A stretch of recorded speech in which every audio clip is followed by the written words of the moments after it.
Well, hello ride-on people. No riding today because,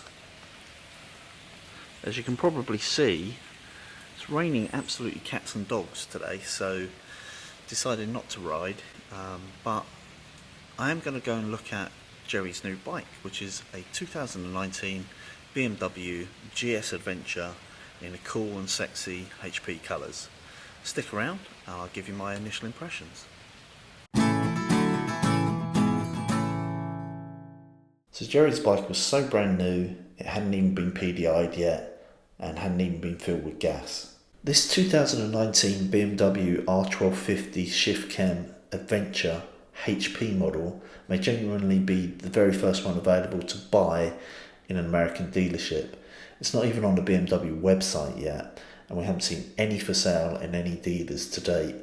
We've seen the 1250 for sale now at a couple of dealers. We've even seen the standard HP model for sale in North America dealers, but we've never seen the GS Adventure in HP colourways for sale. In fact, we haven't seen any GS Adventures for sale, period. So this is very much a scoop for the Ride On channel, and I hope you're enjoying these images. Some of the marketing pictures we've seen of the GS Adventure HP have it with a smaller, sportier screen and a solo seat. This particular one was ordered with the standard 2-up passenger seats. In fact, the front seat is actually a low seat version as well, and the standard screen. From the front you can clearly see the handguards, which are white for this year on the HP model.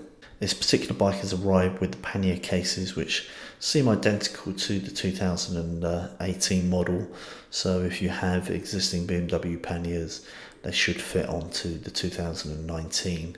We notice there's a couple of extra brackets at the bottom there for additional reflectors, etc., but essentially it's the same as last year. From the rear it's still business as usual. The frame sticks out a little bit further on the right hand side to accommodate the rear silencer. One new addition for this year is the beautiful gold wheels.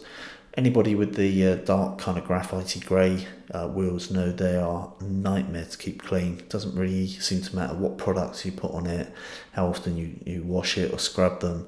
They just kind of look very dull, and it's hard to make them look box fresh. These gold ones have a nice sheen to them, and also this year they've added angled valve inserts, so you can put in the air a bit easier. Now, of course, there's still spokes through the rims, so they take tubeless tyres, which means puncture repairs on a tour are that much easier. This particular bike has an upgrade option of aluminum panels. It's a bit like the 9T model that has the seamless brush aluminum tank. This is the same for the side panels, and you can see there's a very heavy gloss on them. There's a very heavy clear lacquer protecting them, and I believe this is a $350 upgrade. You'll notice the calipers for this particular year have moved to BMW branding. I'm not sure where they're getting them from. Could still be Brembo as per last year, could be Nissan. I know for the stock GS, in terms of reports, people are saying when compared the 1200 and 1250 back to back on the stock bike, braking effort is pretty similar. So I'm thinking they may still be Brembos, just rebranded to BMW branding.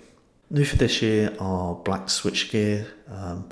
I would like to see these backlit illuminated like they are on the Triumphs, for instance, but they still look at that a little bit nicer than in the grey colour of previous years.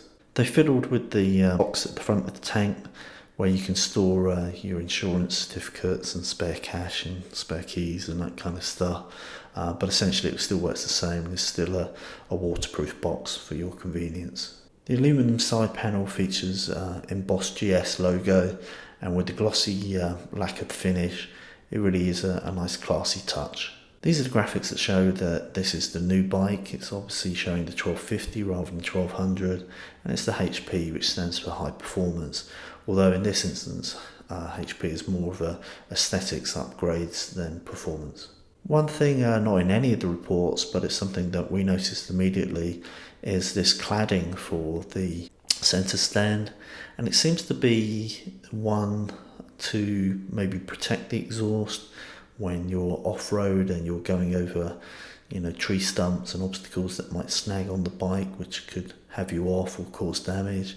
And also they look to be kind of fairly aerodynamic with a bit of a lip to it, so it's going to reduce the amount of dirt and build up of grime on the rear of the bike, and maybe be that little bit more aerodynamic. It's an interesting touch and something that BMW haven't even spoken about, so it's interesting to see that. Front profile's pretty much the same as previous years. You've got your spotlights, and the beak looks fairly unchanged, I think, and the headlights are LED as per the current year. Under the tank, no particular surprises for this year. It still has the adjuster, which you'll see at the front of the tank. It's the thing with the two kind of spiky black pieces on the end. You flip that plate over and that adjusts the seat height for the rider depending on your leg length. And here's just a breakdown of prices for those interested, and these are all MSRP based prices. You'll notice the optional equipment on this particular bike is a low suspension, and also the aluminum fuel tank with the sanded welds, which are $350. And overall this bike retails at $25,190 ex taxes and panniers and GPS and so forth. So not the cheapest bike, but it has got everything thrown on this one. And here is the man himself on his new GSAdv-HP. He's yet to shake hands on the deal, but I think they're very, very close, and I would not be surprised when we ride next weekend whether we see Jerry out on this brand new 2019 R1250 HP shift cam. Is it something I would buy? Well, I'd like to see the standard HP graphics instead of the aluminum side panels, just to see what that looks like. But it's a definite maybe from me. I also like the look of the standard HP model bike, the non-adventure version that has more of a kind of white beak and more white paintwork, which appeals to me visually. I also like the idea of it being slightly lighter, and with the sports suspension fitted, it's a little bit better for my leg length. But equally, the GSA is so practical. You've got all the body armour, as it were, in terms of the engine protection bars, and of course you have that massive tank range from the big tank, which is very difficult to leave once you've lived with it. It's such a nice thing to have. So the GS Adventure has some advantages, and the standard GS has other advantages, and it's really working out which one is best for you if you're in the market for either.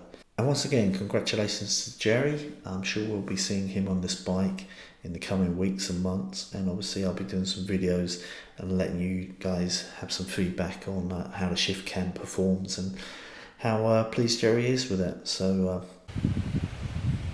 well, I hope you enjoyed this video.